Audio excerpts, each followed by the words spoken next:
If you like pizza and you like gravy, then you're gonna like this.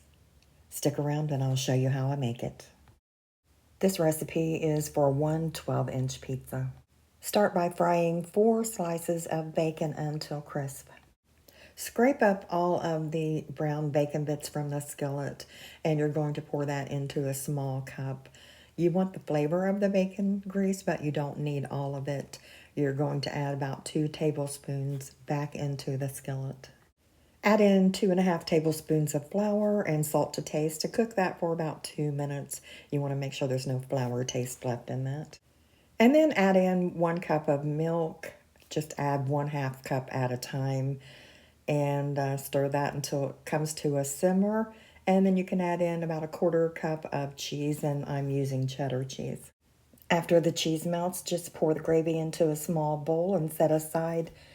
And this is optional, but I had a little bit of sausage that I needed to use up, about 1/4 cup, so I went ahead and fried that up. After that was cooked, I set it aside as well. Then adding 1 tablespoon of butter to that same skillet, I whisked together 3 eggs and 1 tablespoon of milk. And I'm going to fry those or scramble those until nearly done. You don't want them completely done because they will bake further in the oven. I added a pinch of salt to the eggs as well. I'm using a Pillsbury pizza crust mix. Very easy. You just add 1/2 cup of hot water to the mix and stir that, and it's ready in about 5 minutes. Just follow the directions on the packet or make your own homemade crust. After putting quite a bit of oil on my pizza pan, then I'm going to spread the dough out by hand. And if you have trouble with the dough wanting to spring back, just leave it set for 2 or 3 more minutes and it'll spread out just fine. Then prick holes in it with a fork and have your oven preheated to 400 degrees and bake that for about 4 minutes. While the crust is baking, this is a good time to go ahead and chop up your bacon. After the crust has baked for about 4 minutes, take it out of the oven, leave your oven on, and go ahead and spread the gravy over that and then add the scrambled eggs.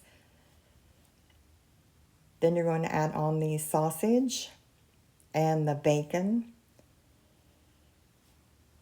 and the cheese, and I'm using mozzarella to top it with. You could add any other ingredients that you like, such as bell peppers or onions or mushrooms, whatever you like. After you've added all the toppings, put that back in the oven and bake for an additional 5 to 6 minutes. If you're using a very heavy pan, then of course you'll have to bake that for a little longer.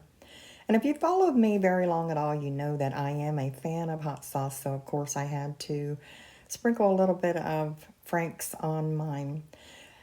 Thank you so much for stopping by, and I'll see you next time.